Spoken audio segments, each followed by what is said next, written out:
Hi guys, and welcome back to my channel, and today we're talking about my top 10 favorite Astros. Please leave your comments in the comments section and I will get back with you on that, but today we're going to start out with a little bit of a shock, and I'm putting Carlos Correa at number 10. The reason I put him at number 10 is the rib injury this year, last year's low performance. You can look at his OBP and OPS right there if you see what I'm highlighting. Also, he doesn't have a long-term contract, and I have a little bit of a quirky theory about people with names of alliteration like Edwin Encarnacion or Carlos Correa that they get traded off to the Yankees. So he will stay at number 10 until he gets a long-term contract. At number 9, I am putting Michael Brantley.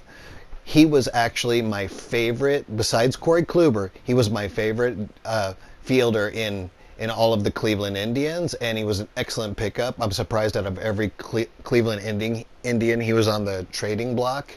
He's an excellent hitter. If you can see, he's a pull hitter, which is amazing. It's hard to use the shift on him, and that's what we're going to need in the playoffs. The guy's an absolute stud. He's hitting constantly over 310, 315 this year. Even hits with a little bit of power. I'd like to see him with a little bit more to get that slugging percentage up, but excellent pickup, and he's my number 9. At number 8, we have Yuli Gurriel. You're going to see a few, if they're non-pitchers, you're going to see them going up the list, people that were in the 2017 World Series, and even though his OBP and OPS aren't as quite as high as I'd like it, he's an excellent first baseman on that side of the field. Once you put him into shortstop or third base, his defensive skills go a little bit lower, but he's excellent at grabbing the ball out of the dirt for creating outs. And, I put him at number 8, and that's where he's going to stay for a while. Okay, at number 7, maybe a surprise to a couple of you guys, but it's Josh Reddick. If you guys remember last year where he had 2 home runs, and then he actually stole a home run in one game. When he's on, he's on. His OBP and OPS is a little bit low, but he's an excellent right fielder. In a outfield that's starting to get a little bit crowded and bumpy with up-and-comers, he still held his position there. His numbers this year look excellent. He's currently batting .294, and I just like everything about him.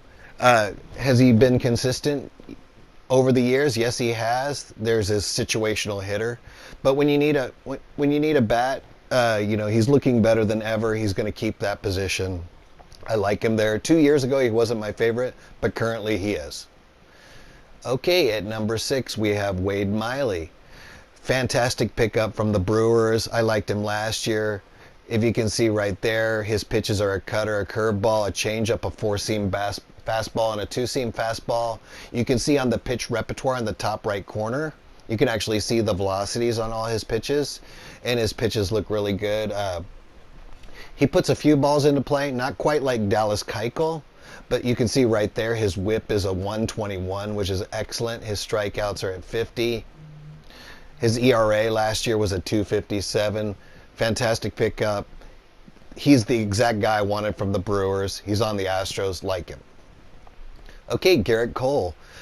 A couple years ago, our pickup from the Pirates. Starting rotation, he's one of our 2 aces. There's nothing more I can really say about this guy, but he's absolutely lights out. He's one of my favorite pickups too. Honestly, the essence of baseball is pitching, and without a second ace like Garrett Cole, we're not really going to go deep into the playoffs. If you can see there's the speeds in his pitch repertoire on his 4-seam fastball and his slider in the upper right corner. He does have actually a knuckle curve and a 2-seam fastball also. If you can see his potential's an A. He's an absolute stud. There's no reason not to keep him on there. I do like his quirks down at the bottom there. If you can see, untouchable, cheesy, a sinker baller and stopper. Just excellent pickup. Love everything about him. At number 4, I don't know what I can start to even begin to say about this guy, but he's an absolute stud. He's a superstar in the making. We could all see it in 2010 with that clutch hit in Game 5 in the last inning. He just was lights out. I believe that was against Kenley Jansen. It's been a while now, but everything about him says superstar in the making. When I finally get to, right now we're looking at his OBP and OPS. His OPS is amazing with a 926. If you look at his quirks, he actually has, 9 quirks there.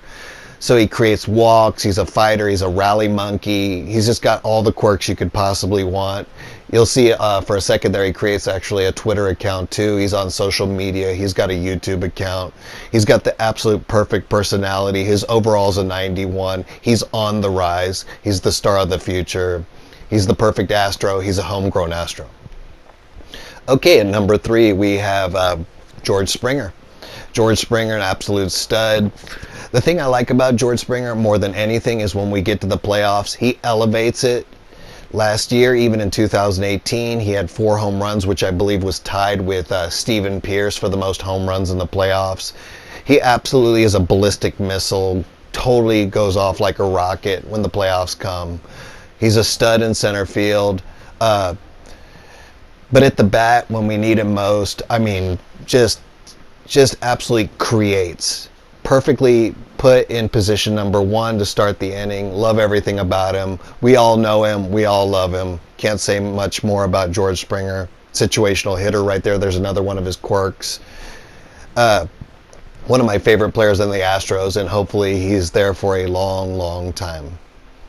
Okay, at number 2, Justin Verlander. Justin Verlander. Sometimes I don't even know where to start with some of these. There's his pitch repertoire right there. He has a 4-seam fastball, a slider. The thing about Justin Verlander is he knows how to pick his spots. The essence of pitching is, besides delivery, and movement, is also placement. And his placement and movement, or especially his placement, is just lights out. The guy's a strikeout machine. He throws for a few too many home runs. His whip is really low, but when you look at his ERA, it's just a little bit higher this year. I think he's currently at a 3.06 today, and he's just an amazing pitcher. I like everything about him. I hope we have him for a long time. He's 36 years old, but he just doesn't look like he's slowing down. Please remember, Nolan Ryan pitched up until 46. And now at number 1, here we go. At number 1, of course, who else did you expect? Jose Altuve. Wait till we get to his quirks. This dude is special. He doesn't have a flaw in his game. He's an absolute stud. At the plate, he's a stud behind second base. I don't even know where to start with this guy. If you look at his OBP and OPS, his slugging's a little bit lower. He's just not a home run hitter. He can't hit home runs. Of course, we've seen it. I've actually highlighted it.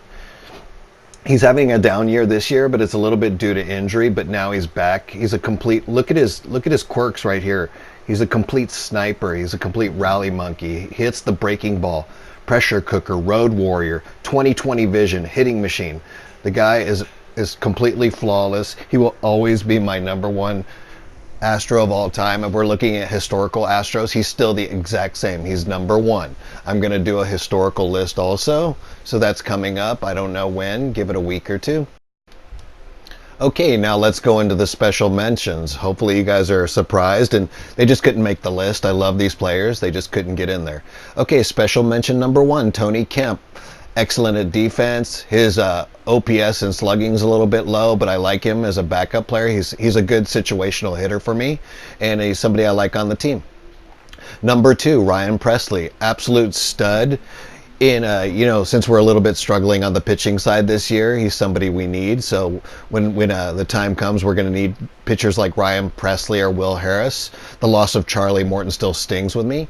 Here's Will Harris right here. So I previously mentioned him just a second ago, but he's a stud also. If you can look at his potential, is an A. It's on the upswing with an 87 overall. So somebody also won on the team. And last but not least, absolutely excellent pickup. I like him a lot better than Martin Maldonado, Robinson Chirinos. He hits for power with excellent defense. Well, there's my video. I hope you guys liked it. If you did, please like, share, and subscribe, and I will see you guys next time.